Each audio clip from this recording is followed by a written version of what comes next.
Bienvenidos a la segunda sesión de Preparativ. Muchas gracias por haber venido, sobre todo estando tan cerca la fecha del examen, que entiendo que ya lo sabéis. Espero que lo sepáis. Solo deciros que el año pasado se cumplió bastante el cronograma que nos dieron.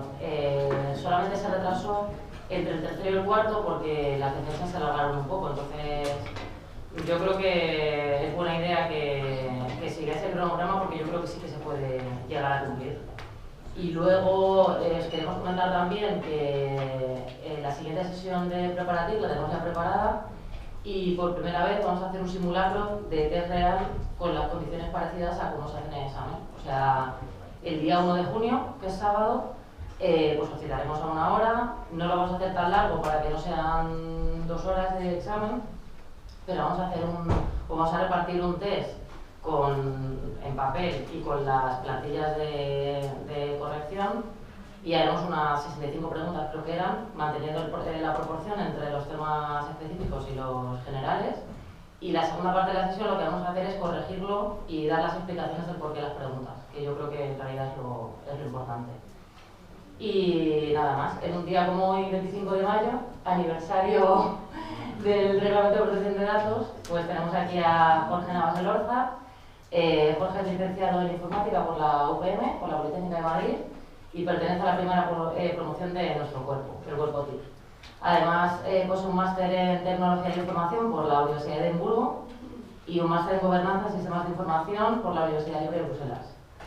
También posee las certificaciones TISA, TIPS, es auditor jefe de la norma ISO 27011 y además tiene experiencia en el sector privado en la parte en Telefónica y en el sector público, en la Comisión Europea, Dirección General de Tráfico y en la Intervención General de la Administración del Estado y el Ministerio del Interior.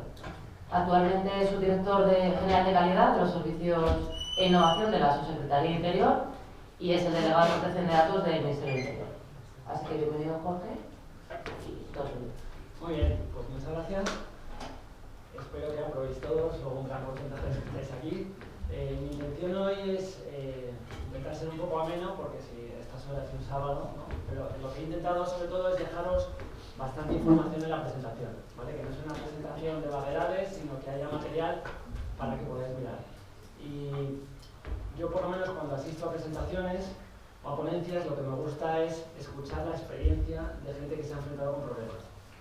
Entonces yo hace un año y pico, que llegaba el 25 de mayo, la fecha fatídica, y justo aterricé en el Ministerio del Interior en una nueva etapa y me dijeron que me hiciera cargo de todo el tema del Reglamento General de Protección de Datos, pues tuve que implantar un montón de cosas y todo lo que he implantado y todo lo que he hecho lo he intentado reflejar en la presentación.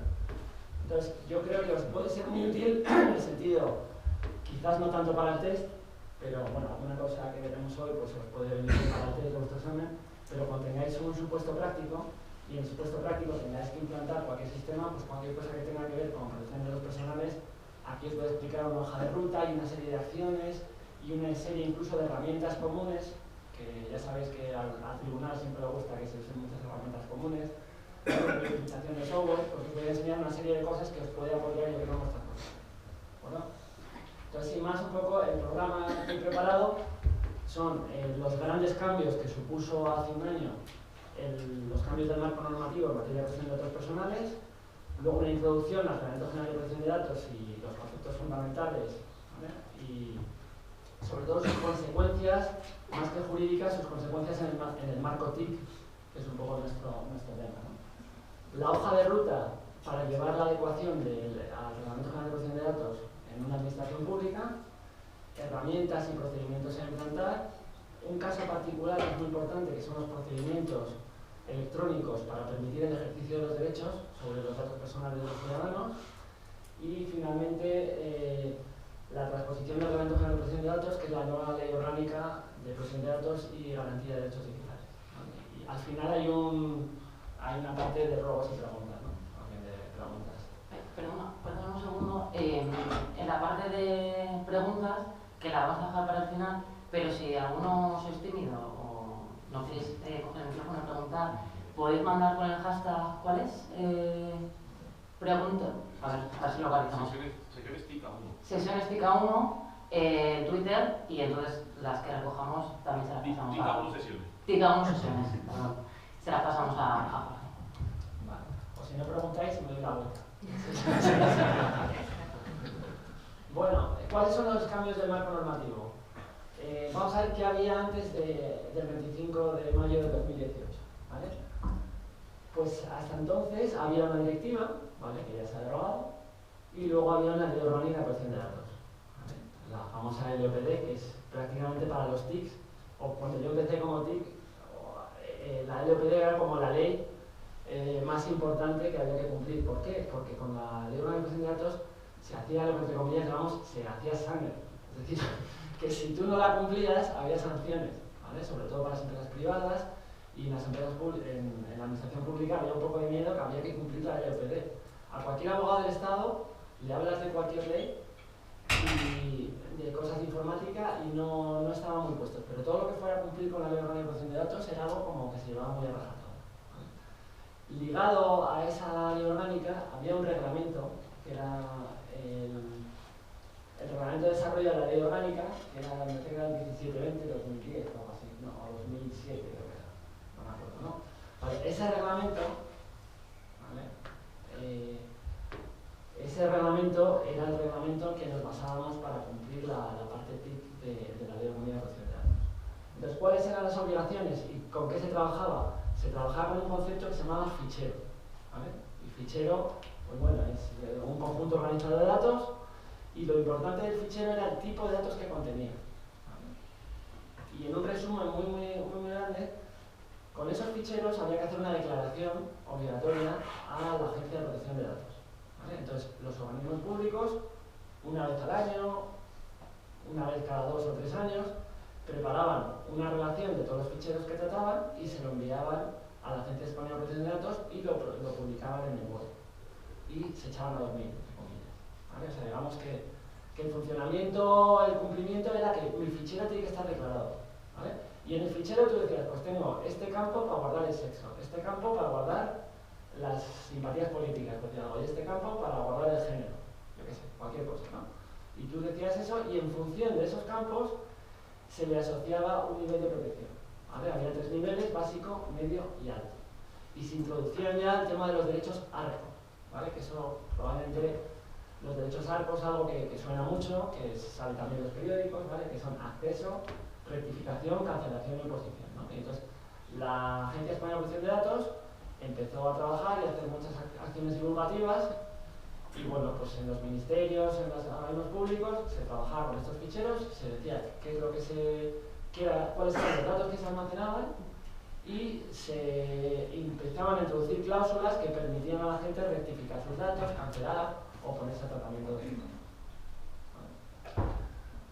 ¿Cuáles eran las principales medidas de seguridad hasta esa fecha? Pues había que cumplimentar un documento de seguridad, que lo mismo, no era algo, en teoría era algo que había que tenerlo actualizado constantemente, pero bueno, era algo que cuando se declaraban los ficheros en muchos sitios se hacía el documento de seguridad y ya más o menos se cumplía. Y depende del tipo de datos que fuera, a nivel básico, a nivel medio o a nivel alto, había una serie de obligaciones a llevar a cabo, ¿no? Aquí os he puesto, pues a nivel básico, todos los ficheros, o sea, todas las organizaciones que tenían ficheros con datos personales, aunque sea a nivel básico, pues había unas obligaciones sobre funciones y obligaciones del personal, había que formar al personal, había que enseñar al personal a tener confidencialidad con los datos, había que mantener un registro de incidencias, un control de acceso. El reglamento se fijaba mucho en la gestión de soportes y documentos, ¿vale? Para que los soportes de datos o los documentos en papel no estuvieran a disposición de cualquiera. Se hablaba de copias de respaldo y de recuperación, ¿vale? Eso para el nivel básico. Con el nivel medio ya las organizaciones tenían que definir un responsable de seguridad, tenían que definir formalmente, tenían que delegar en un responsable de seguridad. Había que hacer una auditoría, había que registrar cada soporte, limitar la entrada a los sistemas para que no hubiera sistemas robots que intentaran entrar varias veces. Control de acceso físico. Ya si tenías datos de dato medio tenías que hacer control de acceso físico. El registro de incidencias tenías que autorizar, tenía que haber la autorización del responsable para llevar a cabo determinadas cosas, como por ejemplo restaurar. Y ya a nivel alto, que era el más exigente, pues tenía cosas que eran ya más farragosas y desde el punto de vista TIC muy caras. ¿Por qué? Porque te obligaba, por ejemplo, a cada vez que se accedía a algún dato, tenías que hacer un log de ese dato, mantenerlo durante, no me acuerdo si eran 4 o 5 años, con la fecha en la que se realizó, quién lo realizó y cuáles eran los datos accedidos. ¿Vale? Esto implica, por ejemplo, en una base de datos pues, como Oracle, pues a lo mejor tienes que poner el paquete de Oracle que te permitía la auditoría y que costaba un dineral. ¿Vale?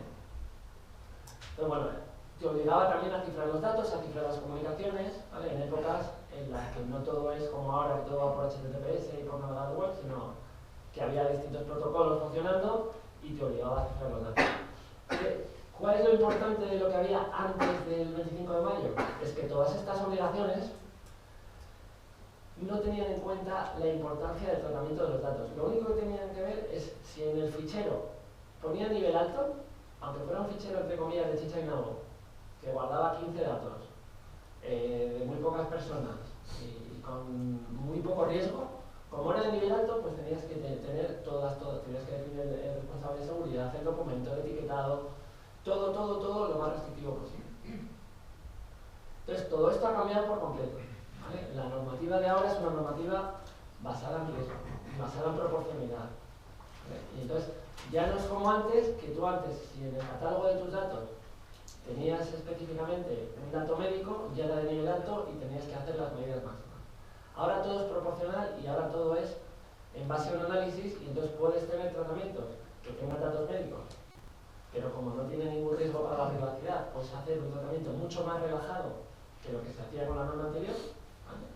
Y por otro lado, puedes tener tratamientos con datos, que en teoría no hay ninguno de especial relevancia, pero por el tipo de tratamiento que se hace, es de alto riesgo, y entonces tienes que poner unas medidas mucho más altas.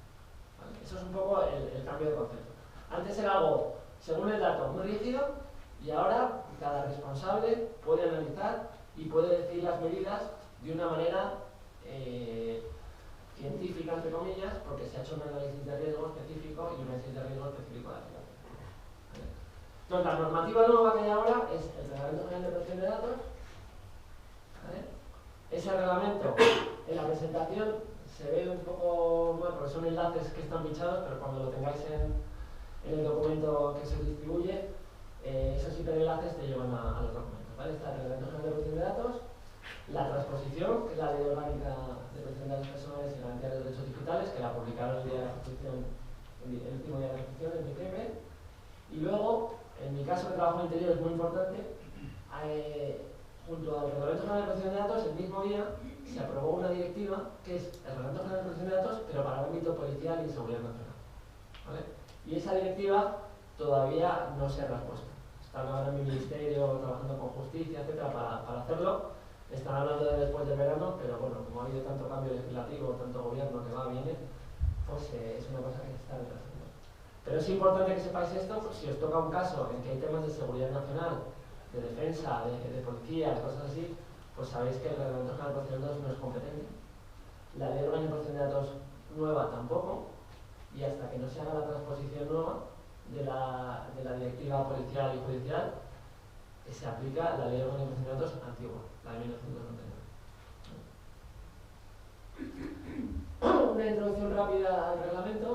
Bueno, el nombre, ¿no? Es protección de las personas físicas en lo que respecta al tratamiento de datos personales y a la libre circulación de los datos. Vamos a ver la introducción al reglamento. Son protege los derechos y libertades fundamentales, pues la libre circulación, lo que ya comentaba antes. Y luego, bueno, la aplicación es desde el 25 de mayo del 2018, pero el vigor del reglamento está desde el 25 de mayo del 2016. O sea, esto es como todo. Cuando te hablas del esquema nacional de seguridad, digamos que no nos ha dado tiempo.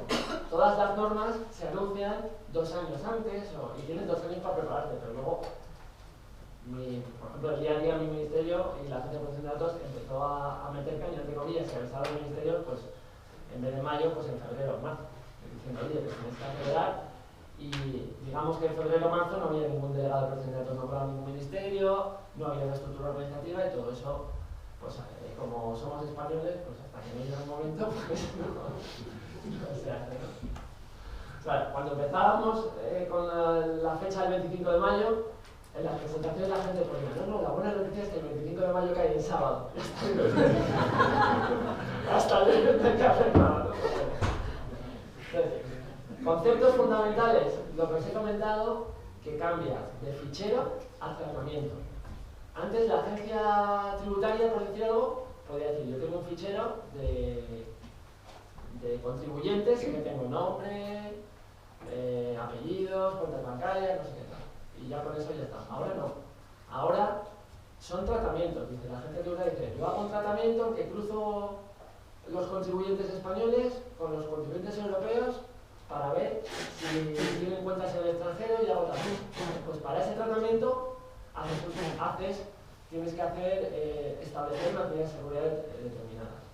O sea, ya no son los datos, sino los tratamientos que haces. ¿Qué es un dato personal? Pues bueno, lo bueno que tiene el reglamento es que tiene una parte, los primeros artículos, tiene unas definiciones en que te dejan muy claro qué entiende él por cada cosa, por dato personal, por tratamiento, etc. De una manera rápida, dato personal es toda información sobre una persona física identificada o identificable. Esto pues, lo que puede hacer el DNI, pero te dicen, esto es muy importante, que se considera persona física identificable toda persona cuya identidad pueda determinarse directa o indirectamente. Y entonces aquí te añaden muchos temas, ¿no? Te añaden todo el tema del reconocimiento biométrico, ¿vale? Una fotografía de una persona de alta resolución o una fotografía del dedo de una persona, ¿vale?, de alta resolución, al final te puede llevar a identificar a una persona, entonces eso es un dato personal, ¿vale? Un identificador en línea de Twitter te puede llevar a esa persona, ¿vale? Entonces cualquier cosa que te pueda llevar a una persona, ya sea un email, ya sea la localización física, porque la localización física, si alguien coge la localización física de aquí, pues somos muchos, ¿vale? Pero si está en un pueblo de los Pirineos, pues a lo mejor con esa localización física sabe exactamente quién es, ¿vale? Y puede encontrarlo. Tratamiento, ¿qué se llama tratamiento? Cualquier operación o conjunto de operaciones realizadas sobre datos personales o conjuntos de datos personales, ¿vale? Que pueden ser por procedimientos automáticos, ¿vale? Y entonces lo que es muy importante aquí también en el tratamiento, que esto es otro cambio fundamental, os lo digo porque esto de cara a un caso práctico puede ser interesante para vosotros, es que antes, en la ley orgánica de protección de datos, normalmente las organizaciones trabajaban con los ficheros y declaraban sus ficheros, ¿vale? Entonces, el que era el propietario del fichero y el que gestionaba el fichero y protegía el fichero era el que lo declaraba. Ahora no. Ahora son tratamientos. Entonces, cualquier organización que utiliza unos datos de un tercero, como hace un tratamiento con esos datos, aunque sean solamente de consulta, tiene que definir el tratamiento y tiene que definir las medidas de seguridad para ese tratamiento. Un ejemplo típico pues es cualquier servicio común de informática que ofrezca un ministerio. Pues, por ejemplo, el sistema de información contable, ¿vale?, de la Dirección General de la Administración del Estado. Es un sistema que antes lo definía solamente la EGAE, ¿vale? La Dirección General tenía un fichero y lo definía. Ahora, si el Ministerio de Transición Ecológica, se llama así, me equivoco, ¿verdad? Si cualquier ministerio utiliza ese sistema de información contable y mete una serie de datos o consulta una serie de datos, tiene que definir entre los tratamientos que utiliza la utilización de ese sistema, aunque no sea suyo, aunque esté en la nube, ¿vale? Entonces es muy importante ese aspecto. Tratamiento es recogida, registro, organización, estructuración, conservación, adaptación o modificación, extracción, consulta, utilización, comunicación por transmisión, difusión o cualquier otra forma de liberación de acceso, cotejo o interconexión, limitación, supresión o restricción. O sea que cualquiera que esté implicado en un dato personal, aunque no sea suyo, ¿vale?, pues tiene que tomar las medidas. ¿Quién es el responsable de la información? Esto también es un tema muy polémico. Cuando tú llegas a un ministerio y dices, hay que definir los tratamientos, los responsables de la información tienen que definir los tratamientos, nadie quiere ser responsable, ¿vale? No, esto no, esto. Entonces, en los ministerios se hace de varias maneras.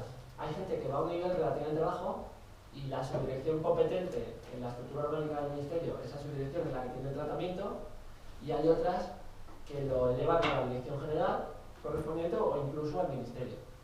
¿Vale? Depende, yo creo que lo ideal es algo entre medias, en el interior lo tenemos más bien a nivel de subdirección, aunque hay algunos que está a nivel de dirección general. ¿Vale? Pero esto es un tema importante. Entonces, ¿quién es el responsable del tratamiento? El que determine los fines y medios del tratamiento. Pues una cosa que está muy de moda, que es mañana tenemos el escrutinio electoral en IFEMA, pasaré ahí todo el día, y dentro de ese escrutinio electoral pues hay un montón de actores y hay un montón de datos que se hacen. Entonces, a mí me ha costado, al definir todos los tratamientos que vamos a utilizar en el escrutinio electoral, que la Dirección General de Política Interior y la Subdirección General de Procesos Electorales que fuera consciente que ellos son los responsables de casi todos los tratamientos. ¿Por qué? Porque no, si esto lo hacemos para que las juntas electorales centrales manejen los datos y solo lo ven ellos. Y yo decía, ya, pero ¿quién define los medios y quién paga el desarrollo para que esté? Entonces, el responsable a veces es el que financia o el que saca la norma para que se hagan las cosas. Pero el que contrata normalmente es el responsable también. Es el que define los fines y medios. Si hay cualquier duda, esa es la frase principal. Y el responsable de información tiene, según el Reglamento General de Protección de Datos, una serie de obligaciones. ¿Vale? Lo primero es implantar el principio de transparencia.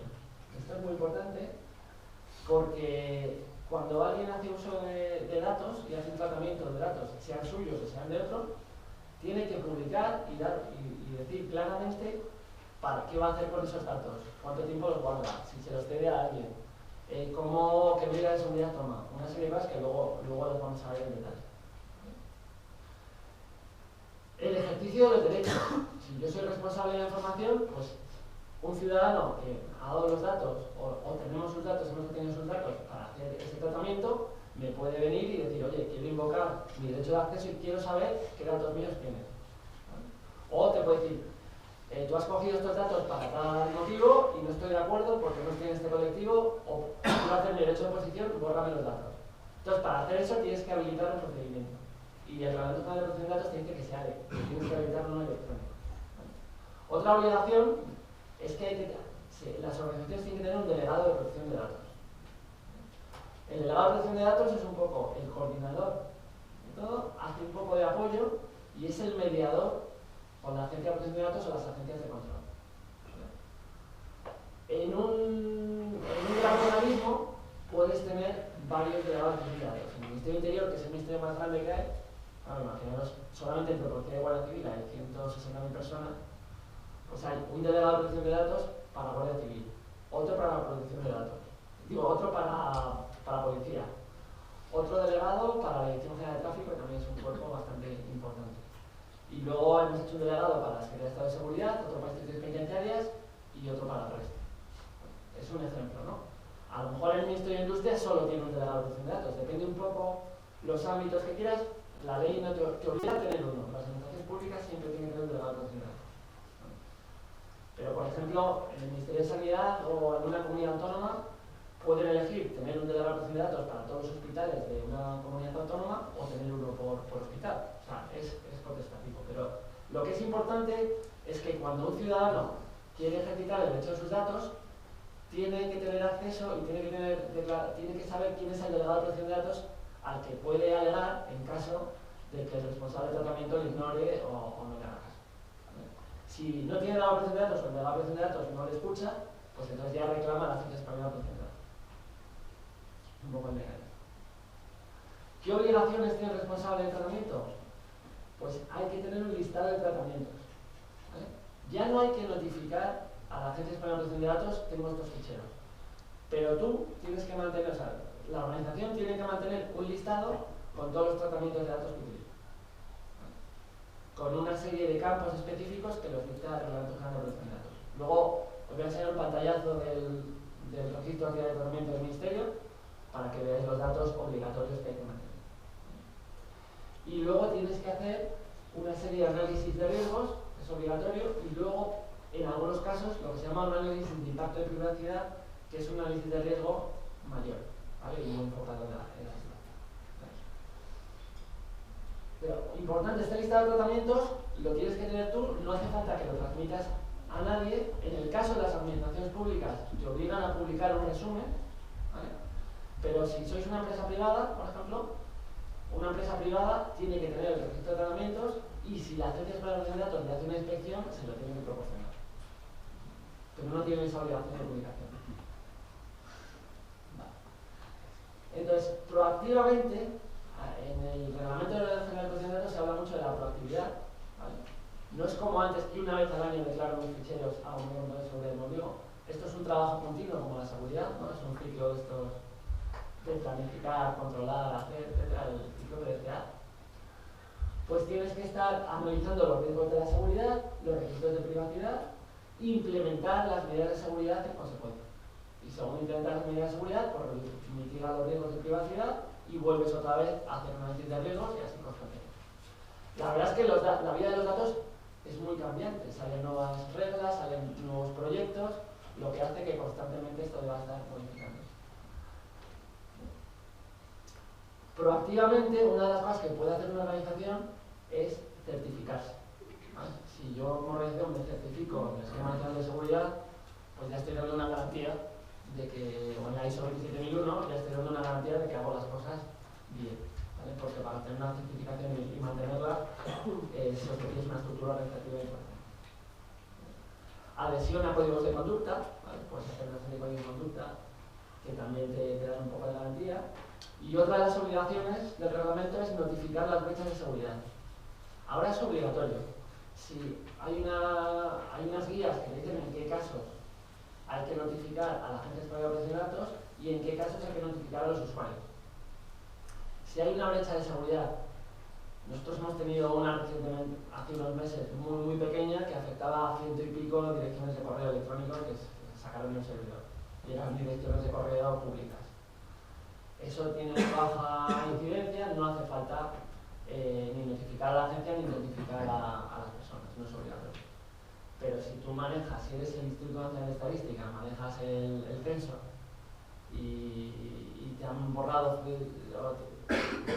¿no? Te han extraído, yo qué sé, hay un número, ¿no? Pero imagínate que te han extraído 10.000 datos del censo, pues habría que hacer una comunicación a la Agencia Española de Protección de Datos y a todas las personas cuyos datos se han obtenido ilícitamente. Entonces, el reglamento te dice que eso lo puedes hacer con comunicación pública. O sea, si no puedes llegar a la gente, pues tendrías que hacer una nota de prensa o lo que sea, diciendo, oye, hemos tenido este robo de datos y afecta esto y hemos tomado las siguientes medidas.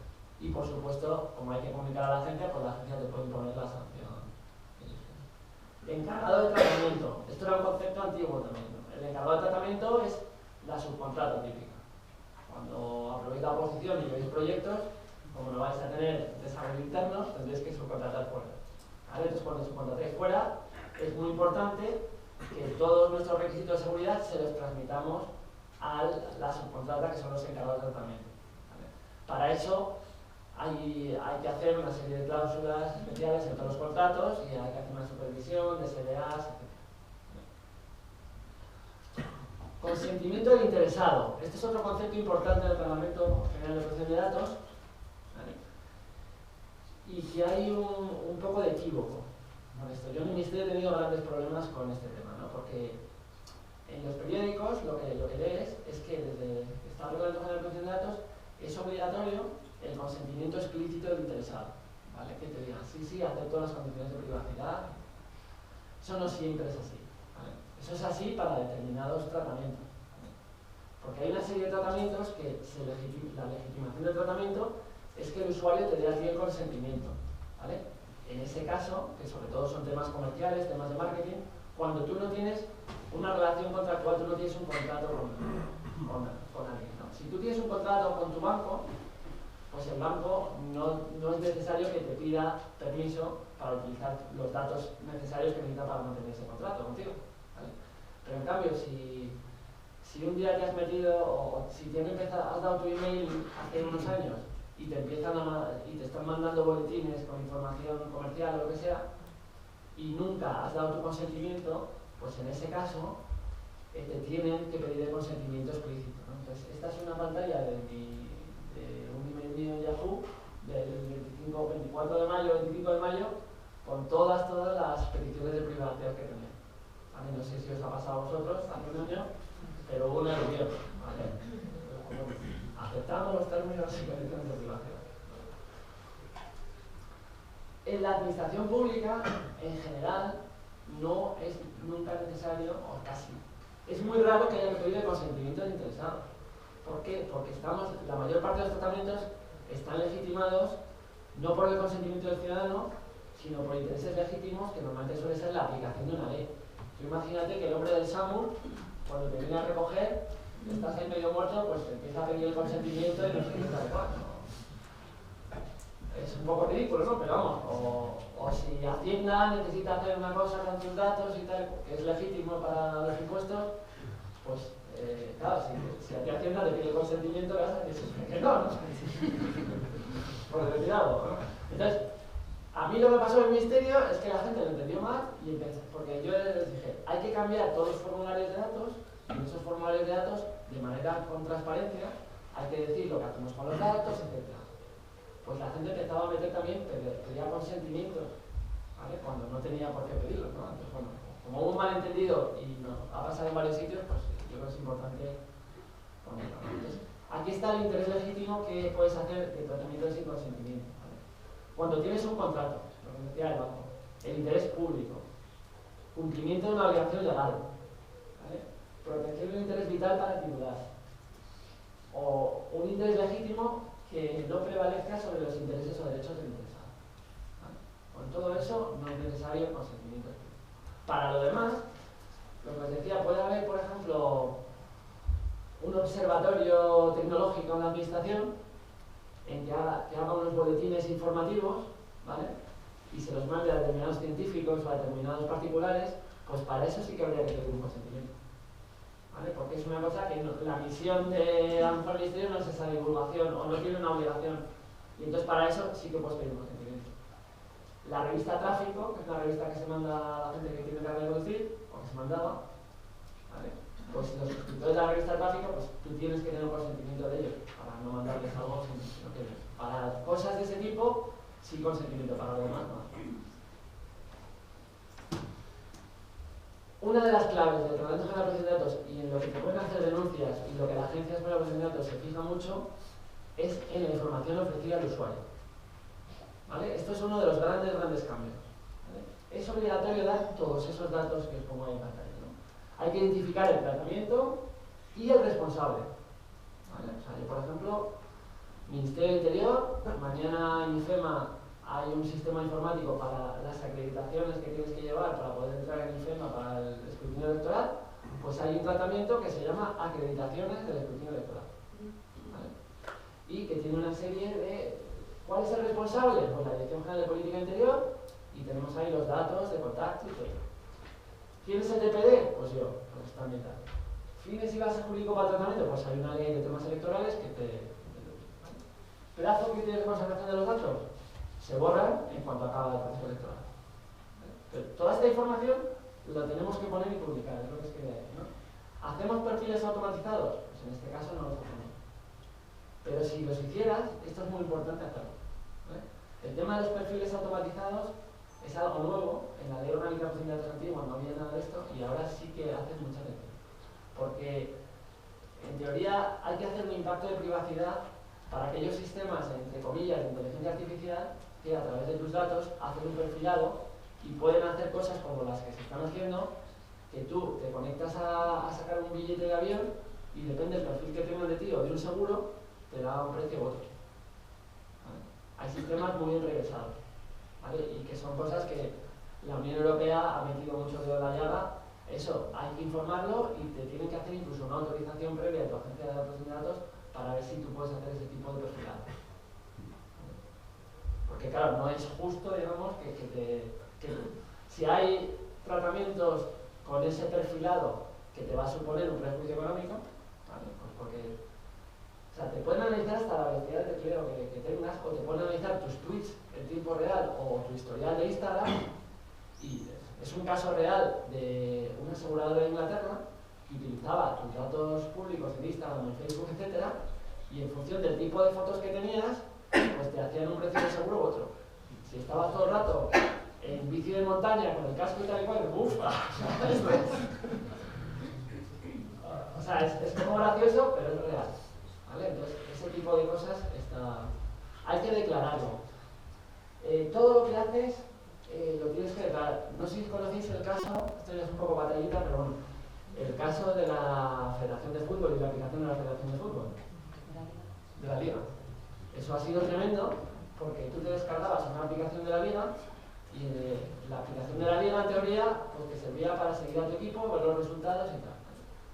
Pero luego, gracias al Reglamento General de Protección de Datos, tuvieron que publicar lo que hacía por debajo y entonces, bueno, al final hubo una polémica y resulta que la aplicación esa tenía acceso a tu micrófono. Y en el momento, ni siquiera la tenías que tener encendida, en tarea de fondo, cuando estaban emitiendo un partido en la televisión privada de pago, un partido de la Liga de Fútbol, el teléfono tuyo que tenía la app descargada, no ejecutándose en primer plano, escuchaba el micrófono, te hacía una grabación del micrófono, cogía tu localización y se la enviaba a un servidor contratado por la Liga Española. En ese servidor, ¿qué tenían? En ese servidor cruzaban la posición GPS y veían si era un bar. Y miraban si en ese bar tenía la licencia para emitir el fútbol de pago. Y si no, pues le metían un pub. Entonces estaban utilizando a todo el mundo que se descargaba esa aplicación, ¿vale? Sin que ellos lo supieran, ¿vale? Para hacer de espías de ellos. Entonces, bueno, aparte de que ese tipo de tratamiento, si lo piden, no creo que te dejaran, pero si legalmente, si tú lo cuentas y tú dices lo que haces en el tratamiento, lo puedes hacer. ¿Vale? Entonces, antes no había esta obligación. Antes ya os digo que el mundo era fichero, y yo uso datos, pues la localización del usuario, que puedes decir, no, la uso pues porque así le doy los partidos cercanos o así. ¿Vale? El micrófono, pues porque así me puede hablar con la voz. Pero claro, una cosa es decir que usas el micrófono y la localización y otra cosa es decir lo que estás haciendo y cuál es el cruce de datos. Entonces, todo esto, la conclusión de esto es que cualquier cosa que se haga, por oscura que sea, se tiene que publicar. Entonces, si alguien está haciendo una cosa oscura y la publica, en cuanto alguien la ve, ya o no usa la aplicación o hace una denuncia, porque con un caso de estos tú vas a la Agencia de Protección de Datos y dices, oye, ¿esto se puede hacer? Porque es un caso un poco raro, ¿no? Bueno, ¿cómo se hace este tema de la información? ¿Vale? Hay unas reglas, lo pone en el reglamento, pero luego la Agencia Española de Protección de Datos ha sacado una guía, que este es el dibujo que hay aquí, que se llama Guía para el Cumplimiento del Deber de Informar, luego os doy el enlace, y en esa guía te dice cómo hacer esto en un modelo de 2 capas. Un primer nivel en que das unos datos sencillos, responsables, finalidad, discriminación, destinatario, derechos e información adicional, y un segundo nivel en el que lo desarrollas. ¿Vale? Todo depende del formato. Si estás en un formulario en papel y tienes muy poco espacio, o estás en un SMS, pues a lo mejor simplemente tienes que poner una URL en que está todo. ¿Vale? Si estás en una página web, puedes poner directamente el primer nivel o el segundo. O hacerlo un poco con desplegables. Pero lo que es obligatorio es este mínimo de información. O sea, el principio de transparencia del Reglamento General de Protección de Datos te obliga a poner esto. ¿Vale? En la finalidad. Entonces, claro, en esa app, en finalidad, tenía que decir dar información sobre la liga y utilizar a mis usuarios cuando no están usando la aplicación para usarlos como inspectores ficticios para ver si alguien está viendo un partido, si están emitiendo un partido ilegal en un bar. Esa sería la finalidad correcta. ¿Vale? Entonces, si tú ves eso, pues no la uso, no la hagas. ¿Vale? Ahí tenéis dos ejemplos. El considerando 78, ¿vale? Te dice que tienes que adoptar las medidas técnicas y organizativas apropiadas, ¿vale? Para garantizar el cumplimiento. Entonces, cuando hablamos aquí de técnicas, lo he puesto aquí, medidas técnicas y organizativas, estoy entre amigos, estamos en el mundo TIC, pero normalmente estoy entre enemigos, entre comillas, porque en la administración, que todo el mundo es de un perfil jurista y tal, desprecia un poco también en muchos casos lo técnico y se creen que toda la seguridad y que todo es pura técnica. Y no, es organizativo. ¿Vale? Entonces, lo principal es establecer medidas organizativas. No sirve de nada poner un sistema de control de acceso buenísimo, ¿vale? Cuando la gente se pasa las tarjetas criptográficas de uno a otro.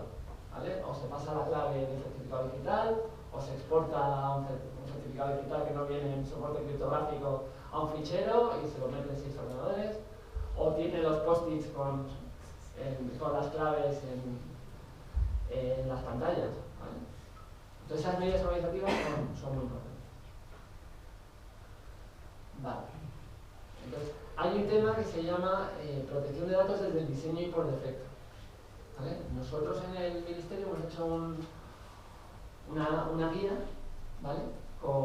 De cómo implantar esta protección de datos desde el diseño y por defecto, ¿vale? Que es dar una serie de reglas para cada vez que hay que hacer un desarrollo informático o mantenimiento, cómo aplicar este tema de la protección de datos por defecto, que consiste en minimizar los datos personales al máximo, ¿vale? Y mantener las medidas organizativas y técnicas asociadas al resultado del análisis de riesgo, ¿vale?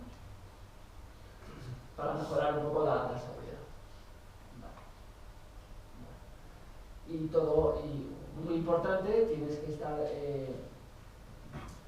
tienes que ocuparte que los responsables y los encargados de tratamiento sean conscientes de todas las obligaciones y deberes que tienen. ¿Vale? Pasamos ya a la hoja de ruta, ¿vale? Una vez se sacó el reglamento, la agencia, a primeros de mayo creo que fue, sacó esta hoja de ruta para llevar a cabo la adecuación al Reglamento General de Protección de Datos.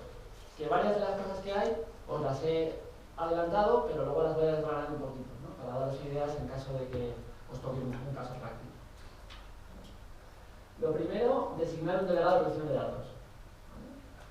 Que es como es el que va a coordinar y tal, es como lo primero que tienes que hacer. Luego hay que elaborar ese registro de actividades de tratamiento, ¿vale? Tienes que definir qué tratamientos tienes. ¿Cómo lo hicimos en nuestro ministerio? Pues yo pedí a la Secretaría Nacional Técnica que me diera la lista de ficheros declarados en el BOE, ¿vale? Y me mandaron un montón de BOEs, ¿vale? Que los informaticé yo, y de ahí, en vista de esos tratamientos y a la información de procedimientos y servicios que están en el Sistema de Información Administrativa, ya saqué una colección de ficheros y de responsables y ya hicimos una serie de reuniones con todos esos responsables para que esto ha cambiado, ya no son ficheros, son tratamientos y para empezar a hacer esa definición. Pero es un tema muy organizativo. Yo tuve reuniones con mucha gente funcional para decir, oye, antes tenían declarados estos ficheros, ahora esto sí me ha desaparecido, hay que tratarlo de otra manera, tenéis que definir esto. Analizar las bases jurídicas de los tratamientos. Te tienes que asegurar que hay una legitimación del tratamiento, que no está haciendo el Ministerio nada de nada. Pues veíamos los tratamientos y esto por la ley, pues por la ley de no sé qué electoral, esto por la ley de víctimas de terrorismo, esto, pues toda esa legitimación tienes que encontrar. Efectuar el análisis de riesgos. Tienes que ver cuántos datos tratas, de los datos que tratas, qué posibilidad hay de que alguien los filtre, si esos datos salen al exterior, qué consecuencias tendría, si esas consecuencias pueden tener peligros para la vida humana, ¿vale? O perjuicios económicos muy graves, y ese es el análisis de riesgos. Verificar las medidas de seguridad. En función de los riesgos tendrás que poner unas medidas de seguridad. Aquí, insisto, es muy diferente al tratamiento anterior, de que antes era nivel alto, pues tengo que aplicar unas medidas. Ahora tú puedes tener muchos tratamientos que son teóricamente de nivel alto, pero las medidas son distintas, porque tú ahora, el RGPD te deja poner medidas proporcionales a tu riesgo. Y es decisión del responsable de tratamiento poner una medida u otra, por la metodología que utilice, pero te da un poco de libertad. Lo importante es que tiene que estar razonado. Lo que no puede ser es que pierdas los datos, te borren los datos, te pirateen los datos, te venga una inspección de la agencia y dices, oye, ¿tú por qué no has hecho cifrado aquí? Entonces, si tú tienes tu análisis de riesgos, tienes tu definición de tratamiento y tal, y tienes ahí un acta en el que quedasteis que por motivos operativos, lo que sea, no se hacía cifrado en tal parte, pues como lo tienes explicado, pues ya está. ¿Vale? Lo importante es que tú eso lo trabajes, lo argumentes y lo conozcan los responsables de tratamiento, que son no informáticos, que lo entiendan y que lo asuman. Y preferiblemente que lo firmen. ¿Vale? Porque el problema que hay, el gran problema que hay en la seguridad de la información, que yo he hecho varios años en auditoría de seguridad con un montón de organismos públicos, es que los directivos funcionales se creen que la seguridad es cosa de los informáticos. Y dices, bueno, ¿qué medidas de seguridad hay que implantar? Y claro, no, pero pregúntale al de informática. Digo, no te equivoques. El de informática tendrá que implantar lo que tú le digas, porque el que conoce el negocio eres tú. Vale, aunque muchas veces en muchos ministerios los que más conocen los negocios son los de informática, porque como se los tienen que saber todos los casos, todos los que hacen los casos de prueba, tal, al final son los que conocen. Pero lo que sí que es importante para un informático es que tengas que tener a alguien que te diga las cosas y que te las firme. Entonces, esto es un poco parecido con estas medidas de seguridad y esto de los tratamientos, ¿vale? En paralelo, tareas que hay que hacer: adecuar todos los formularios de entrada de datos personales para dar este ejercicio de transparencia y decir qué vas a hacer con los datos, cuánto los guardas, a quién se los cedes, etc. Adaptar los procedimientos para atender los derechos de los ciudadanos. Como ahora hay nuevos derechos, pues tienes que poner unos formularios nuevos y decir qué derecho tienes y cómo lo quieres ejercitar. ¿Vale? Ver si los encargados de tratamiento están funcionando bien o no y a lo mejor cambiar los contratos. ¿Vale? Porque si es un contrato antiguo, pues habrá que cambiar los contratos. Por ejemplo, en los contratos antiguos de IOPD, si había una brecha de seguridad, el encargado de tratamiento no tenía obligación a lo mejor de comunicártelo a ti y ahora sí, ¿vale? Entonces ese tipo de cosas hay que definirlas, ¿vale? Políticas de protección de datos. Nosotros, por ejemplo, hemos adaptado la política de seguridad de la información del Ministerio y hemos creado todo un apartado de privacidad de datos. Y hemos puesto toda la estructura organizativa de los delegados de protección de datos, hemos hecho un grupo de trabajo de los delegados de protección de datos para coordinar todas esas labores, ¿vale? Esas son las políticas. Y luego estamos haciendo mucha normativa interna para repartir y que la gente sepa lo que tiene que hacer. Plan de formación y concienciación, esto es fundamental. Si algún día os certificáis en seguridad, el CISEM de ISACA es, por ejemplo, muy recomendable, pues te dicen que la labor de un CISEM, de un responsable de seguridad en un organismo, es tomar café. ¿Por qué? Porque tiene que estar tomando café con todo el mundo y contarle todo lo que tiene que hacer y tiene que reunirse y hablar mucho y concienciar, ¿vale? Formar y concienciar. Entonces, esto para el delegado de protección de datos también es importante. El café se puede hablar por unas cañas, depende de la época, ¿no? Generalmente pocas cañas de trabajo. Bueno, nosotros ¿cómo hicimos esta planificación? Pues de la hoja de ruta, esta que os he comentado, que ponía la Agencia de Protección de Datos, hicimos una matriz RACI, ¿vale? Con el responsable de hacer, el responsable de que se haga, la gente que tiene que estar consultada y la gente que tiene que estar informada, ¿vale? Y desglosamos todas las tareas organizativas y pusimos distintos actores, ¿no? Los responsables de información, el DPD, los encargados de tratamiento, algunas áreas relevantes como el desarrollo TIC, la asesoría jurídica, etc. Pusimos una serie de fechas, ¿vale? Y bueno, pues fue un poco la metodología que seguimos. La dejo ahí tal para que veáis un poco las fechas que nos planteamos. Nosotros empezamos un poquito antes del 25 de mayo y nuestra idea era el 25 de mayo tener las cosas ya más o menos para hacer un cumplimiento y más o menos llegamos, ¿vale? Brillantemente. No, yo creo que llegamos. Ahí tenéis un poquito, siempre hay cosas que a lo mejor no tienes. Entonces, hasta aquí un poco de introducción del reglamento y la adecuación. Vamos bien de tiempo, ¿no? Pues hasta el cuarto podemos, ¿vale? Herramientas y procedimientos a implantar en la adecuación de la RGPD. Esto que hay aquí os puede venir bien para caso práctico, ¿vale? Si tenéis, os preguntan cómo podría hacer todo esto, pues aquí os he puesto algunos, ¿no? Entonces, lo que hablaba yo, que normalmente a los tribunales siempre les gustan las herramientas compartidas, os he puesto aquí el enlace de lo que hemos utilizado nosotros, que es una herramienta fantástica que hizo una unidad de auditoría del antiguo Ministerio de Trabajo y Seguridad Social. No, ahora se llama Ministerio de Trabajo y Seguridad Social, antes era... No, ahora es Mitramis. Ministerio de Trabajo, bueno, con la reorganización va cambiando, ¿vale? Pero vamos, lo hizo un departamento de auditoría de trabajo y lo tiene compartido en el portal de la Administración Electrónica, en el PAE, ¿vale?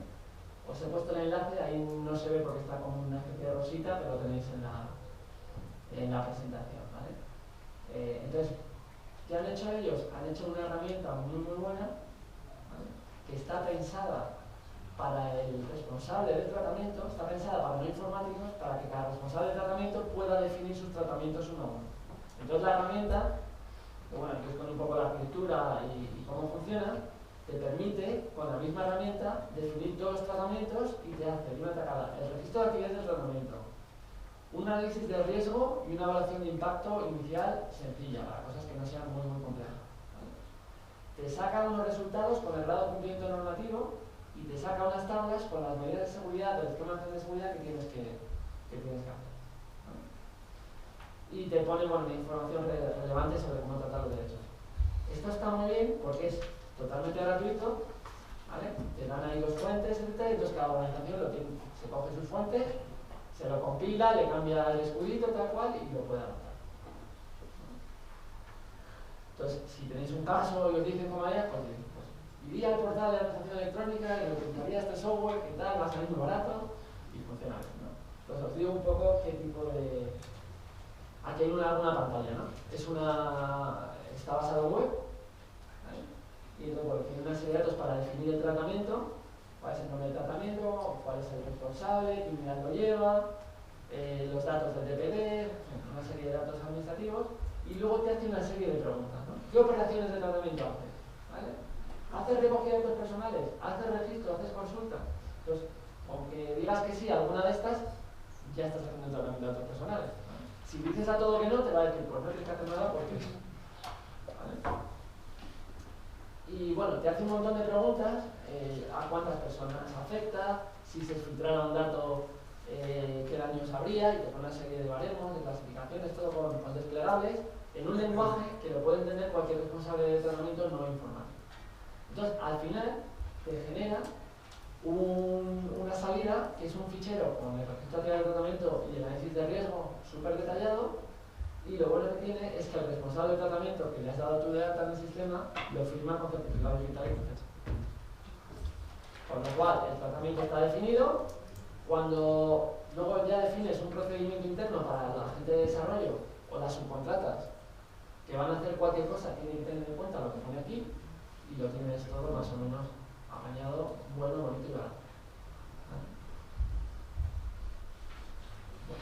Este es un poco el protocolo diseñado por defecto, ¿vale? Pero vamos, muy por encima, cuando nosotros tenemos un documento interno, lo que consiste es que nos hemos reunido con nuestras unidades de desarrollo, les hemos dado este documento y les hemos dicho, en resumen, si haces cualquier cosa que tiene que ver con un dato personal, tienes que ir al registro activo de tratamiento, tienes que mirar cuáles son las medidas de seguridad que se plantean para ese tratamiento y tienes que implantarlas. Bueno, básicamente es eso. O cualquier desarrollo que te hagan o lo que sea, te tienen que rellenar la plantilla porque con eso haces el análisis de riesgo y ves cuáles son las medidas de seguridad. Se resume prácticamente eso, es muy tonto, pero bueno, es una cosa que si la implantas, pues ya eso es tener en cuenta desde el diseño el tema de datos. Bueno, entonces aquí he puesto, en teoría hay que hacer, según el procedimiento, un acta a realizar en la primera reunión de planificación de un nuevo desarrollo o de una modificación de un existente, ¿vale? Y entonces en ese acta pues tienes que decirle cuáles son los tratamientos que vas a hacer y cuáles son las medidas de seguridad. Entonces, en la herramienta esta, ASI-RGPD, esta que está en el portal de acceso electrónico, entre toda la documentación, cuando tú defines el tratamiento, responde a todas las preguntas, te sale que tienes que cumplir unas medidas de seguridad básicas, unas medidas de seguridad especiales, ¿vale? Y esas medidas de seguridad básicas o especiales, pues si veis aquí, hay un anexo de medidas ordinarias y un anexo de medidas especiales. Y si veis la típica, bueno, si conocéis el esquema de seguridad, es básico para el examen. La Biblia, ¿vale? El esquema de seguridad que te conviene la Biblia, ¿no? Pues bueno, con el mismo esquema de aplica o no aplica, pues ahí tienes las que tienes que llevar a cabo para regalar. Bueno, esto es un poco un par de transparencias y tal europeas con cómo tienes que, los principios un poco para aplicar el diseño inicial de tratamiento. O sea, en todo tienes que, cada vez que tratas datos personales, hay varias estrategias y varios modelos para ver cómo haces este diseño por defecto. Y bueno, aquí hay un gráfico con algún tipo de principios, ¿no? O sea, que tienes que hacer un procesamiento muy transparente, que tienes que limitar el propósito. Tú tienes que minimizar el número de datos que tú tienes. Para esto de la minimización de datos hay un ejemplo muy típico que se suele contar, que es, por ejemplo, antes cómo asignaban las plazas en los colegios a los niños, ¿vale?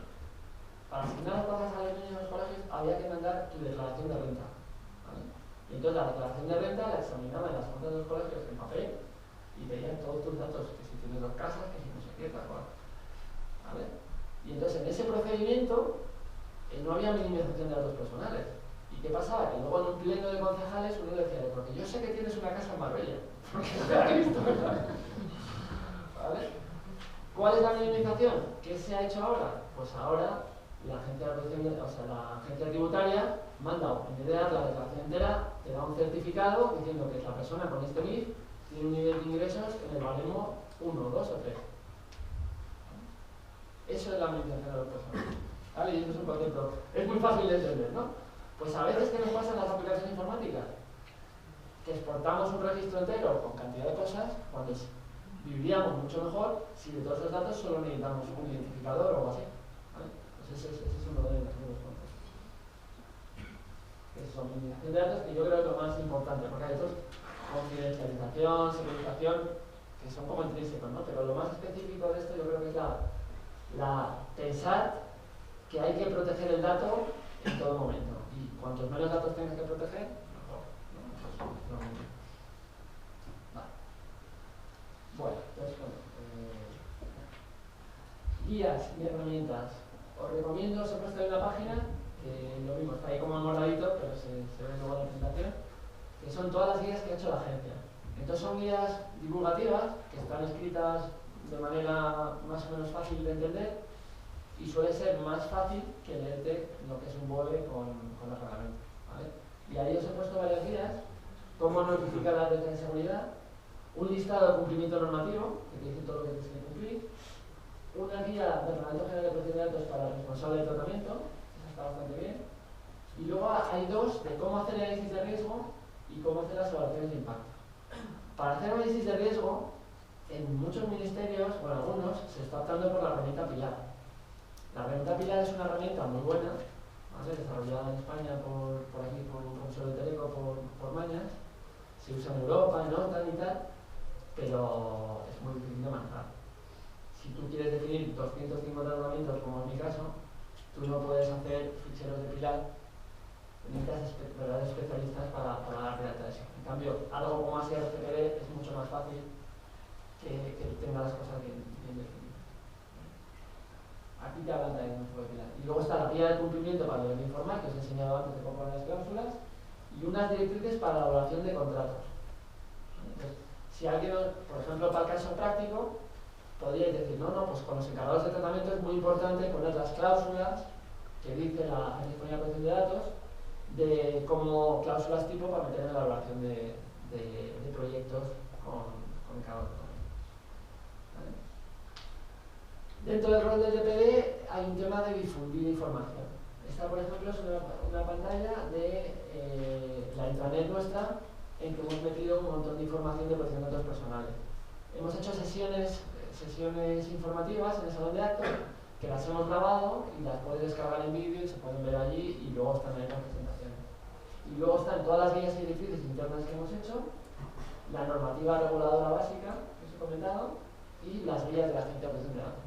Es un ejemplo de lo que tenemos. De vez en cuando hacemos píldoras informativas. Bueno, vamos a intentar ir un poquito más rápido.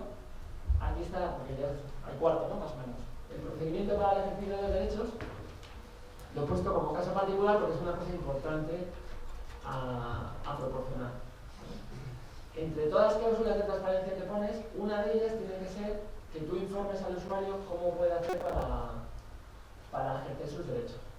Cuando os mandan un SMS de la empresa que sea de publicidad, ¿vale? A veces te pone no más SMS, te pone una dirección HTTP o envía baja no sé qué. Eso es lo mínimo que tienes que enviar, ¿no? O sea, en cualquier tratamiento, en cualquier cosa tienes que decir siempre, poner un enlace, poner algo de cómo pueden ejecutar los derechos, aunque sea envíe protección de derechos dpd @preparatic. Entonces, ¿vale?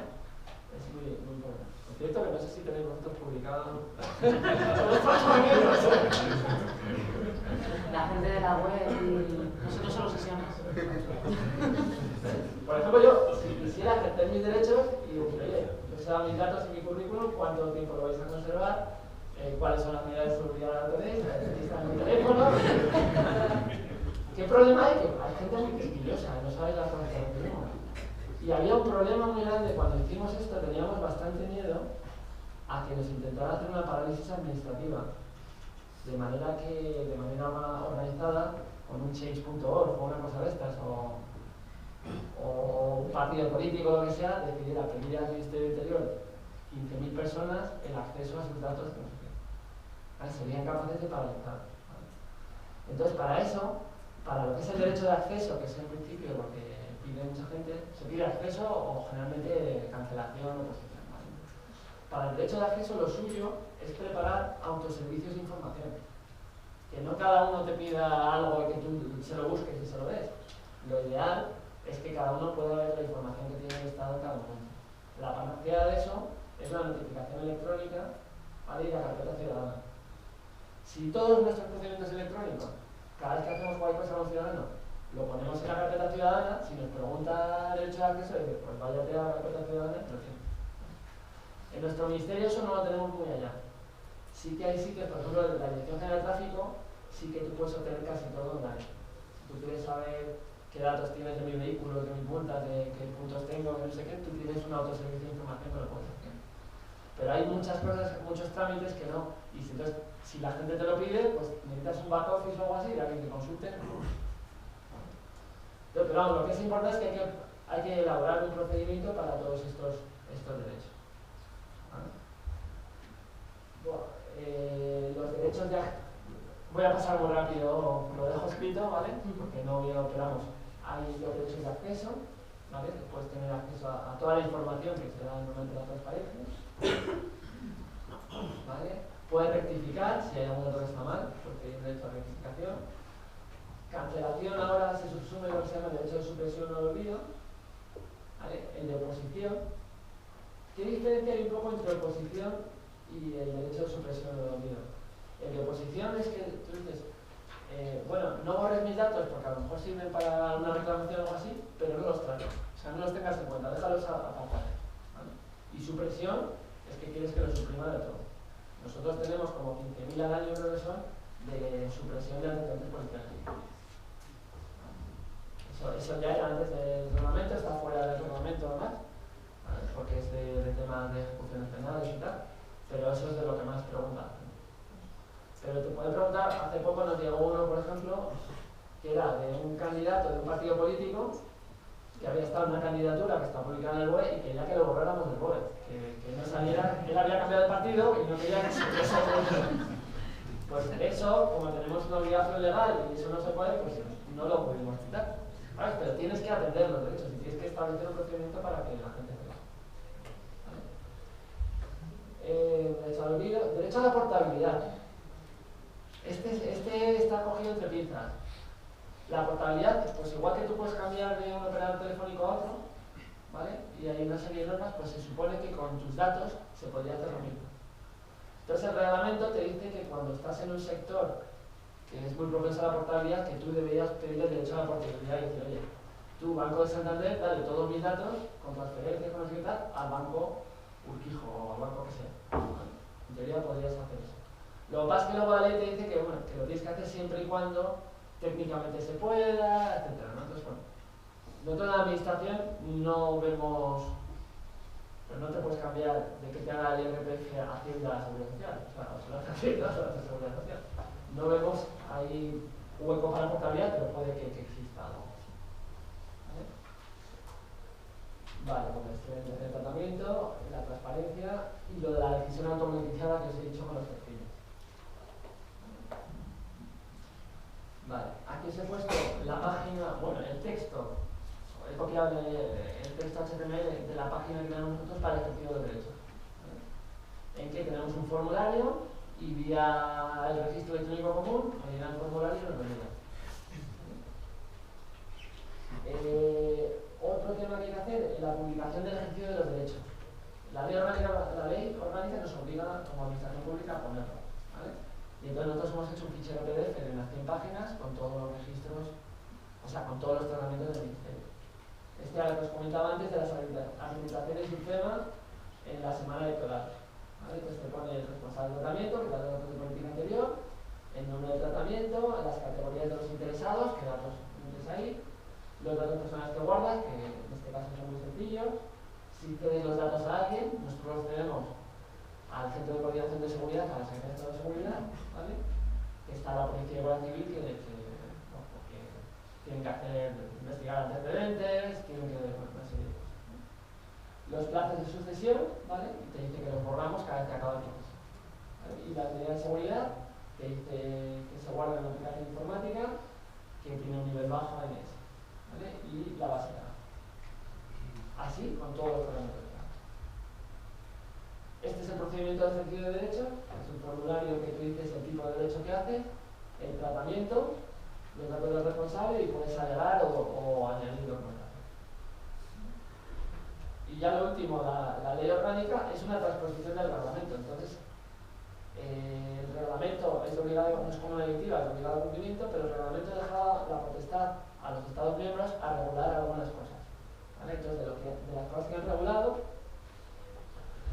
hay una parte que es el añadido político, entre comillas, que es la garantía de los derechos digitales, que es muy polémico por todo lo que se ha permitido a los partidos políticos de tratar los datos de simpatías políticas para el periodo electoral, y ha sido muy polémico. Y bueno, que es el tema de derechos de fallecidos. Se reconoce expresamente el derecho de acceso a los familiares, ¿vale? La edad de los menores, que en algunos países puede ser entre 12, a partir de los 12 años, en España se ha puesto a partir de los 14, ¿vale? Entonces, a partir de los 14 un menor puede tener datos personales y su padre no se los puede pedir, digamos, el responsable es él, ¿vale? Formación, bueno, hay una serie de obligaciones para formar en protección de datos, derecho al olvido en redes sociales, también han legislado sobre esto, han legislado las denuncias internas anónimas, ¿vale? Para permitir que se hagan denuncias internas de protección de datos, regulado los sistemas de información crediticia, ha modificado la ley de competencia desleal, ¿vale? Esto está pensado para el fraude un poco en la asesoría, en el Reglamento General de Protección de Datos, etcétera, que hay mucha empresa que está usurpando un poco a valor de la agencia, haciendo cosas un poco feas. Publicación del registro de administración de tratamiento, esto se hace en España, pero no en otros países, ¿vale? Pero aquí se ha transpuesto y es obligatorio. Derecho a la intimidad en el ámbito laboral, ¿vale? Para que no te estén grabando tu localización todo el día o te graban con la cámara, etcétera. Derecho a la desconexión digital, ¿vale? O sea que si os hacen trabajar con el móvil 24/7, pues tú puedes invocar tu derecho de tu día de desconexión, ¿vale? Y para la publicación de los datos personales, para no poner los opositores que han aprobado y su DNI entero, pues ahí te dicen que utilices 4 números y la agencia ha sacado un documento para decir que si es el DNI son las condiciones cuarta, quinta, sexta y séptima, ¿vale? Y nada, lo han hecho con un procedimiento, lo han sacado de una urna, en fin. Tampoco va más, pero y yo creo que es justo, bueno. Pues nada, muchas gracias y cualquier pregunta.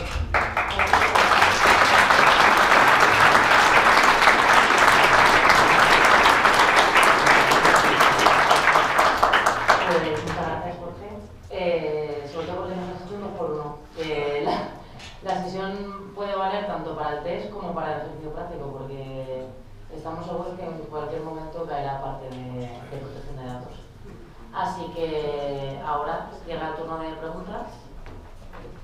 Adelante, no sois tímidos. Vale. Bueno, en primer lugar, como había comentado Laura, vamos a hacer a Jorge la pregunta de Twitter. Bien, ¿qué ocurre con el Real Decreto 1720/2007 que no está derogado? ¿Se aplica actualmente? Sí, bueno, buena pregunta. Yo creo que se aplica para los tratamientos estos que no están en el ámbito del Reglamento General de Protección de Datos. Todos los que caen en el ámbito penal y judicial, como se siguen en la antigua LOPD, hasta que no se haga la transposición, pues eso sí aplicaría ese reglamento. Entiendo que sí, sin ser jurista, que soy informático. Pero preguntar a Google.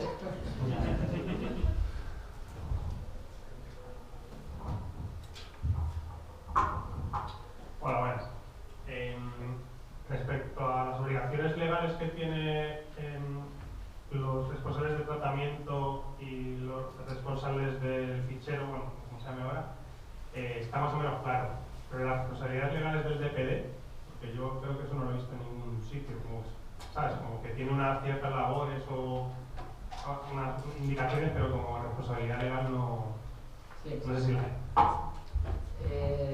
La verdad es que hemos tenido reuniones de todos los DPDs de las administraciones públicas y siempre se nos ha dicho, y la gente siempre ha dicho, que no podían ir contra el DPD.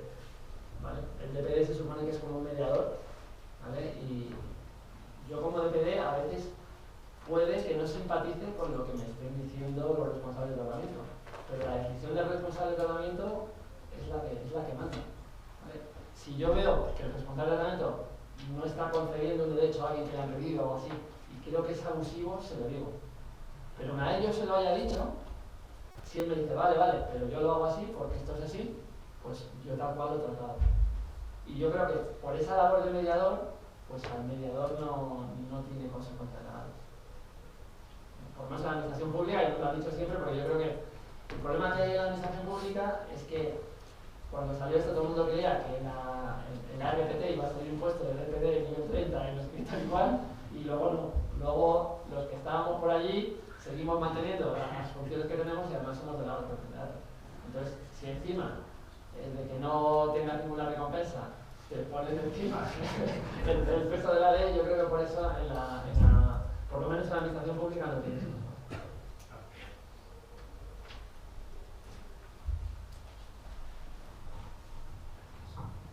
Hola, buenos días. Muchas gracias por dos cosas. La primera, el tema de la LOPD antigua, de la 15/90. He entendido que no está derogada, ¿vale? Es decir, todo el tema este, lo que preguntaba la pregunta de Twitter, no está.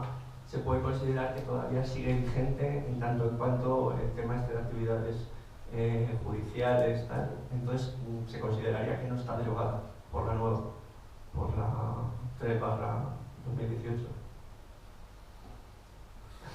Vamos a ver, desde el punto de vista legal me pilla exactamente si es derogado o sea, yo lo que sé es que para cualquier tratamiento que esté sujeto al Reglamento General de Protección de Datos está derogada, pero sigue siendo de aplicación para los tratamientos que no están en el Reglamento General de Protección de Datos, que son los que están en la directiva policial.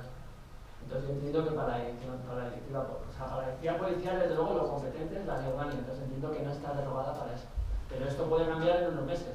En cuanto hayamos hecho la disposición, ya estará. O sea, eso en un periodo transitorio, entiendo que así. Que siempre, mientras estaba el reglamento, hasta que salió la ley, se escuchaba, bueno, la ley será, la LOPD se seguirá vigente para lo que no cubra el reglamento o la parte que esté. Entonces ahora, al salir la nueva ley, que tampoco me la he mirado en detalle, no sé hasta qué punto. En la nueva ley te pone algo específico, no me acuerdo, tendría que mirarlo ahora, pero vamos, hay uno de los artículos de los considerandos que te habla específicamente de todos estos y que pone que mientras que no se haya hecho la transposición de la directiva de la policía, pues que entonces se sigue aplicando la última LPD. Y eso está en la LPD nueva, hay un artículo específico que lo dice. ¿Vale? Sí, sí. Esto ahí, ¿no? De hecho, dice que se entiende derogada la ley 15, salvo las excepciones que indica. Vale, y luego la otra pregunta que me ha surgido ahora que has dicho lo de la matriz, bueno, hablando del delegado de protección de datos, la matriz RACI, esa que me ha parecido ver así jugadamente del Ministerio del Interior, veía que en la figura del delegado había muchas actividades de rol RA, ¿no? Del delegado de protección de datos, que dices que realmente no tiene tanta... Pero al final había mucha RA, ¿no? Sí, hay muchas RAs en el sentido de coordinación y asesoramiento. ¿Sabes? Materias de... Claro, entonces, digamos que cuando te enfrentas, o por lo menos mi manera de ser, cuando yo me enfrentaba a esto, pues me ha ganado y he estado con todo el mundo ayudándole a hacer. ¿Sabes? Entonces, cafés, ¿no? Por ejemplo, cafés y sí, pero por ejemplo con la herramienta esta, pues era... Yo me reunía con recursos humanos, con gestión económica, con víctimas de terrorismo, con quien fuera, y les juntaba a todos. Y luego ya, cada uno me llamaba en privado y decía, no te preocupes, el primer tratamiento lo definimos juntos. ¿Vale? Entonces, por eso yo tenía ahí las RAs y en el sentido de que son yo mucha coordinación. Bueno, digo personalmente, pues porque me lo he comido casi todo personas, ¿no? Pero vamos, no soy el único, hay muchísimos ministerios de gente que están ellos solos porque no tienen ni equipo ni nada. O sea, yo tengo algo de equipo que me puedo dedicar a esto, pero en general ya veréis la administración, pero hay mucha carencia humana. Vale. Muchas gracias. Pues recordamos que está también el hashtag abierto por si queréis ir poniendo preguntas, TIC-A1 sesiones.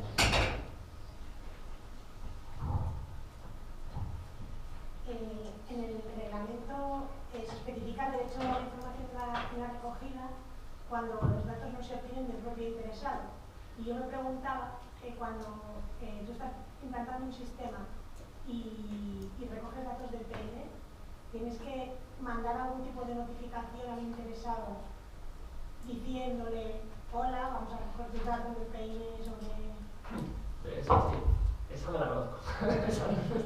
A ver, eso yo creo que está bastante bien organizado y en la ley de organización de datos creo que hay algo específico o hay algún informe sobre eso, ¿vale? Hay un documento que aparece en la Agencia Española de Protección de Datos que es sobre la utilización de la plataforma de intermediación de datos en los procedimientos administrativos y te lo explica en detalle, ¿no? Pero en la práctica, cuando tú haces un procedimiento y en ese procedimiento vas a utilizar la plataforma, en el formulario del procedimiento tienes que poner una casilla en que digas autorizo a obtener los datos de la plataforma de intermediación de datos. Y si tú no lo autorizas, te pones, si no lo en caso de no autorizarlo, tendrá usted que suministrar los certificados correspondientes. Eso es como hay que hacerlo. ¿Vale? Entonces, cuando tú lo hagas así, ya está todo perfectamente legitimado. Pero lo que es muy importante siempre es el derecho de transparencia. Tú le tienes que informar al usuario de que vas a usar la plataforma. Si tú, cuando haces el tratamiento de datos, no le informas al usuario que vas a usar la plataforma para coger esos datos, estás incumpliendo la ley. Por eso es muy importante, si tú tienes tratamientos antiguos que utilizaban la plataforma y no le informaban, pues que haga lo que haga. Y luego, ¿hay alguna metodología que se siga aparte del uso de Pilar, de esta herramienta que has comentado de la seguridad social, para hacer el análisis de riesgo? ¿Hay alguna metodología así concreta para eso? Sí, hay una guía que puede tener como 30 o 40 páginas que en la página de la presentación, que están todas las guías, hay una guía de cómo hacer análisis de riesgos. ¿Vale? Está hecha por la agencia, es bastante fácil de leer y te cuenta un poco los pasos que tienes que seguir. Y lo mismo para la evaluación de impacto, son dos guías que están bastante bien hechas. Son un poco genéricas, pero te dicen un poco los pasos de cómo hacer. Pero es libre. Lo bueno que tiene aquí es que cada uno se lo organiza un poco como quiere. Lo que tú tienes que hacer es justificar que de verdad has analizado los riesgos para implantar unas medidas.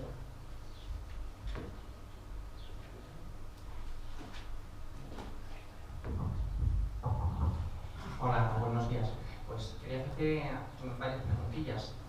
Espero que son cortitas. En primer lugar, con el clic, digamos, que tenemos que marcar para el tema del consentimiento, del tratamiento de los datos. Efectivamente, según la ley, según el reglamento de protección de datos, hay determinado tipo de datos que no se precisan, como bien has explicado, pero hay otros que sí.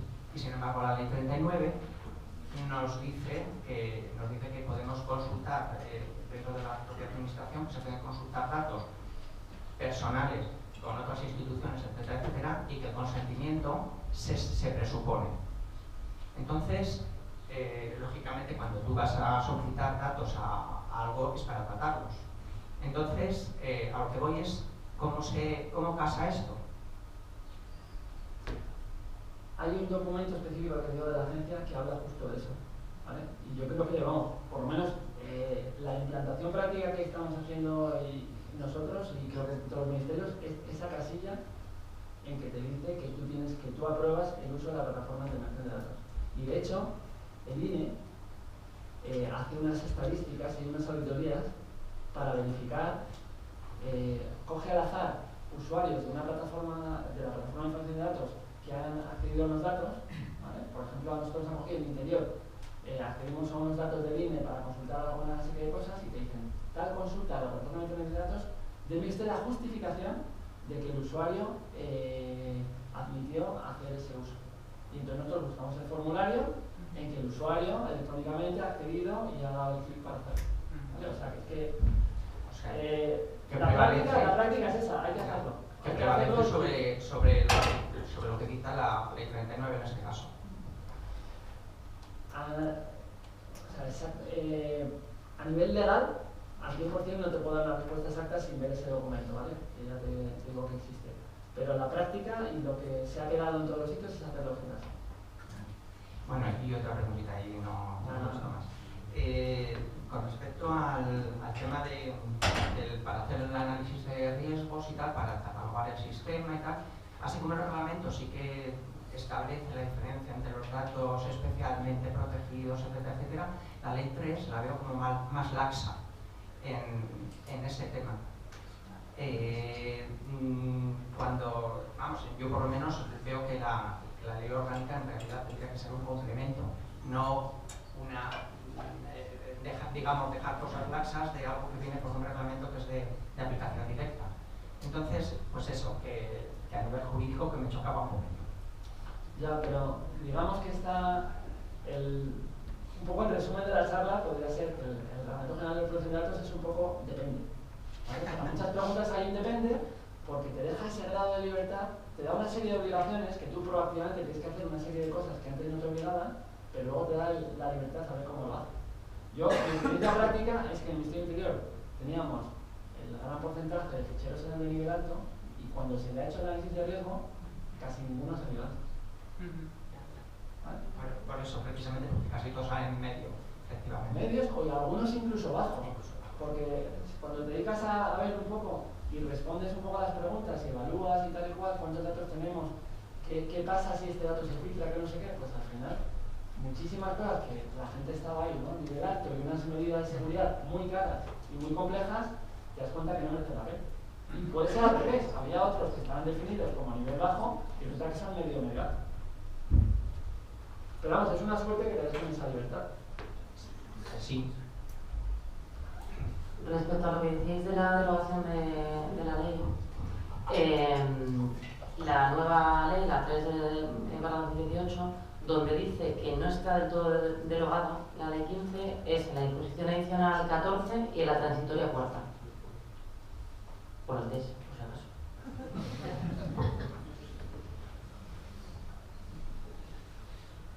Hace poco vi en las noticias que, por lo visto, el Tribunal Supremo había derogado, el Tribunal Constitucional había echado para abajo un artículo de una ley que permitía a los partidos políticos recabar los datos sobre las representaciones políticas de las personas de que se trataba de forma inconstitucional.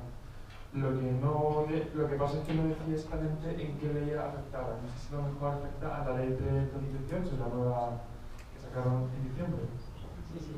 Afecta a eso, sí. Ha habido una polémica tremenda. Todo el tema de la garantía de derechos digitales, según cuentan así entre bambalinas, ha sido un poco un pasteleo de los partidos políticos, es decir, sacamos adelante la ley orgánica, pero metemos lo que nosotros queremos. O sea, una cosa es como trabajando en la administración de otras cosas como ciudadano. Como ciudadano a veces ves cosas que dices, joder, es que están autorizando lo mismo del Cambridge Analytica y este tipo de cosas, lo están autorizando legalmente. Yo soy muy reacio a estos capítulos de... O sea, que yo estoy más a favor de esa sentencia que comentas que de la libertad que se ha dejado. Sí, pero ¿cuándo sería efectiva? Lo digo por el tema del retiro del T. Pues ya para la siguiente elección, me imagino. ¿Cómo? ¿Que cuándo sería efectivo esas... Sí, que no, cuando... O sea, salió en el periódico esta semana. O sea, que ya es efectivo, ¿no? Pues no lo sé, porque como la administración siempre tiene recursos, no creo que sea de uso inmediato. Y aparte, paralizar ya todos estos sistemas, lo que sí que es verdad es que la Agencia Española de Protección de Datos, antes del 28 de abril, de las penúltimas elecciones anteriores a las de mañana, sí que sacó una serie de normativa imponiendo a los partidos políticos el hacer un análisis de impacto en la privacidad para este tipo de sistemas. Y ahí la Agencia Española era bastante más dura. O sea, obligaba a hacer unos estudios de privacidad, etcétera, para evitar una serie de usos de perfilados y de cosas, para evitar un poco el escándalo de Cambridge Analytica, un poco, o por lo menos para ponérselo más difícil. Lo que pasa es que como todo ha salido muy a última hora, me imagino que habrá partidos políticos que habrán hecho lo que les dé la gana y habrá otros que lo habrán hecho bien. Tampoco estoy... Pero sí que es verdad que todo esto está un poco al margen, es un añadido sobre el reglamento. ¿Sabes? Porque en principio el mantener las opiniones políticas de la gente antes de este añadido de la garantía de derechos digitales, la legitimación es muy difícil de tener una legitimación para ello. ¿Vale? Pero en la ley han creado esa legitimación, han creado ese tema. Pero es muy peligroso. Es un poco como el perfilado que os decía yo de que te cambien el precio de un seguro de otro en función de tus opiniones en Twitter o de tus fotos en Instagram. Bueno, pues esto es un poco peligroso. ¿Quién tiene esos datos? ¿Quién los borra? Por eso la verdad es que el documento de la agencia que te obliga a hacer esa evaluación de impacto y presentar a la agencia antes de ejecutarlo, lo más que luego, las fechas que salió, cuándo fueron las elecciones y el ritmo administrativo que tenemos, no sé yo de verdad cuántos partidos políticos lo habrán entregado, se habrán analizado, porque si sigues unos plazos normales de una inspección, eso tarda meses. ¿Ninguna más? Pues mira, la última y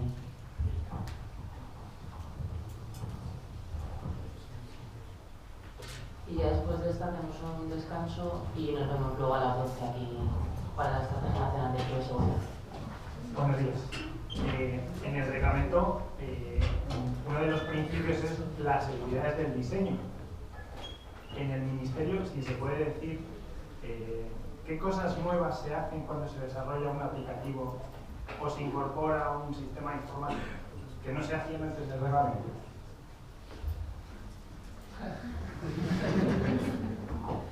En teoría, habría que implantar el procedimiento que hemos hecho de diseño de privacidad por defecto.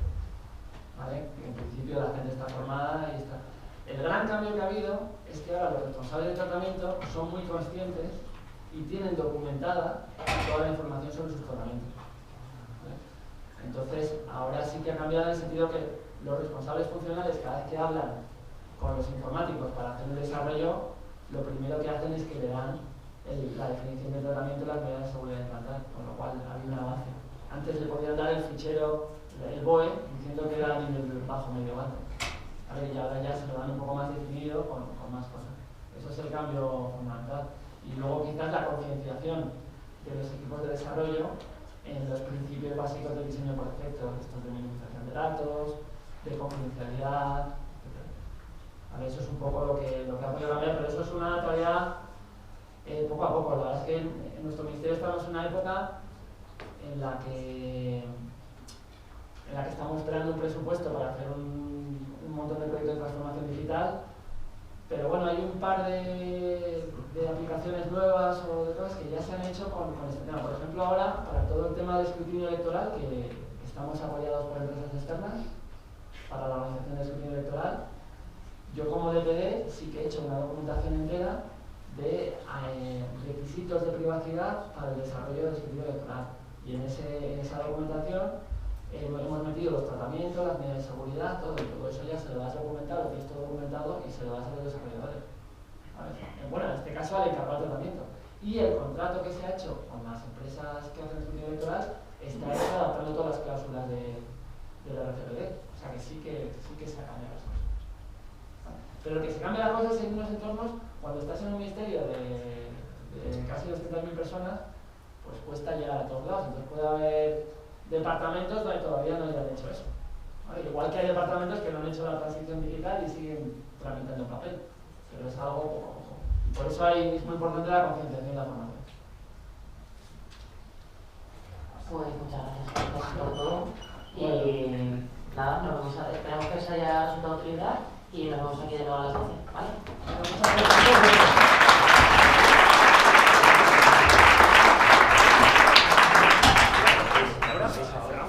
Sí, lo quiero decir para